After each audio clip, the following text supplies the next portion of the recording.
factor trinomial in two variables. We're going to use trial error method. We're going to write two nice parentheses, and now find first two terms here and here whose product is 3x squared. So the best way to do it is, because it's 3x squared, I'm going to break that into half. So I'm going to say x here and x here. So when you times it, you get x squared. Now 3, I will literally write the factors of 3. So I have two choices, 1 times 3, 3 times 1. It's exactly the same, but these are the possible choices. So the first pair or the second pair. I'm going to use the second pair. I'm going to put 3 up here and just 1 up here. So I'm done with the first two terms whose product is 3x squared. Now I'm going to look for the last two terms whose product is 4y squared. Again, because it's y squared, I'm just going to put y here and y here. So when I times it, it gives me y squared. And I'm going to look for factors of 4.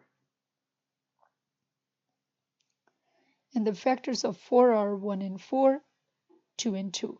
So the first pair and the second pair. Now remember that we want them to multiply them. So when we multiply, the multiplication has to be positive 4. So total here you have 4 choices. 1 times 4, 2 times 2, or negative 1 times negative 4, negative 2 times negative 2. So these are the possible choices you have. Same thing here also. You can have 1, 3, 3, 1, or negative 1, negative 3, negative 3 times negative 1.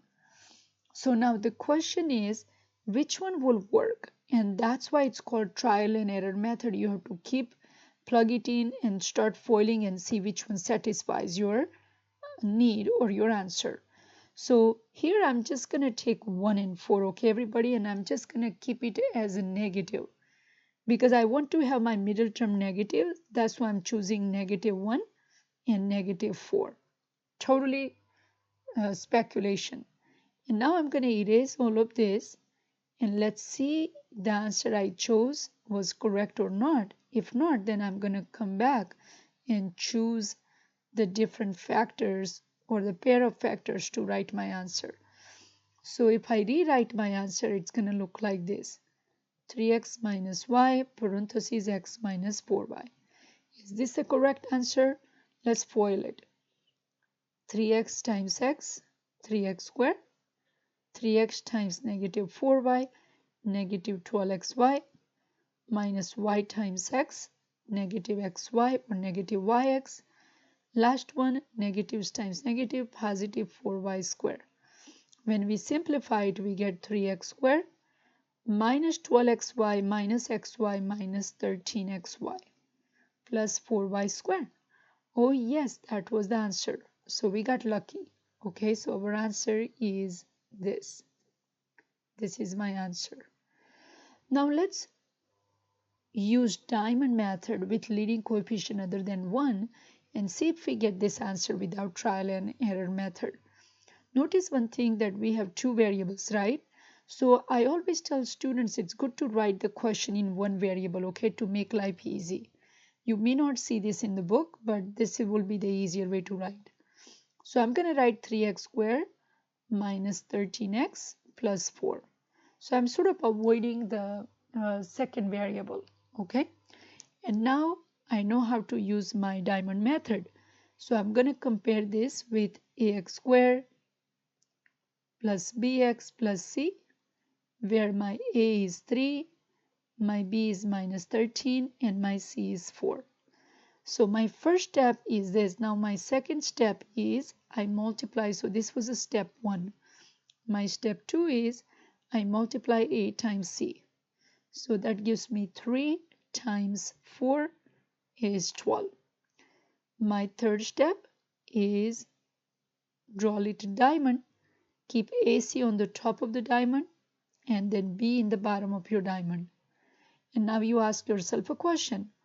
What are the factors of 12? When you multiply, you get 12. and when you add, you get negative 13.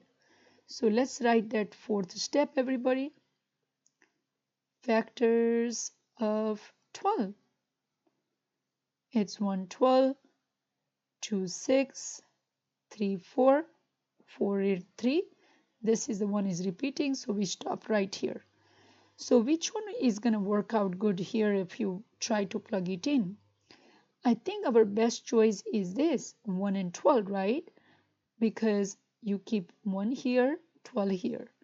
Remember what we said in our earlier lecture, that the bigger factor takes the bottom sign. So it should be negative 12.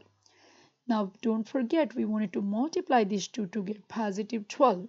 So 1 has to be negative as well. And when you add them, you get negative 13.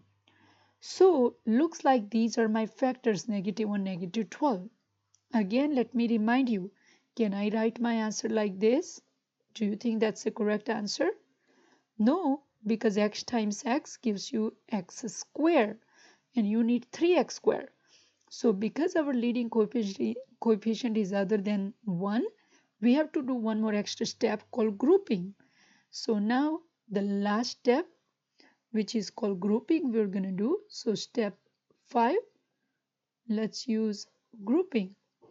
For that, you're going to rewrite the question 3x squared minus 13x plus 4. And then I'm going to break 13x down, negative 13x, using my factors I have received using my diamond. So I get negative x, negative 12x, and here I get 3x squared plus 4.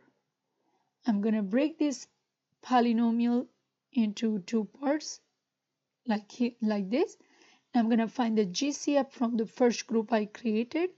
My GCF is x, so we get here 3x minus 1.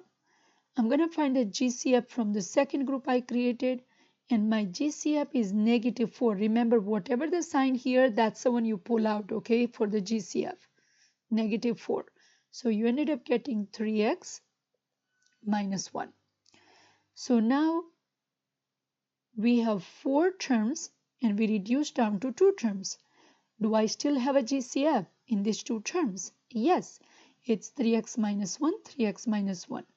So we pull out 3x minus 1, and here the leftover term is x, and in this term the leftover term is negative 4.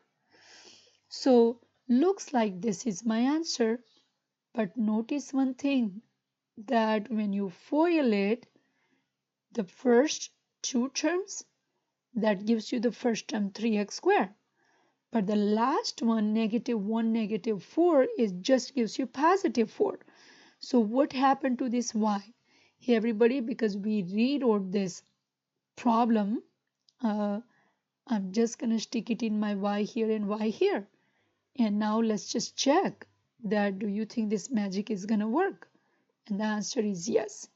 3x times x, 3x squared, 3x times negative 4y, negative 12xy, negative y times x, negative xy, negative times negative, positive 4y squared.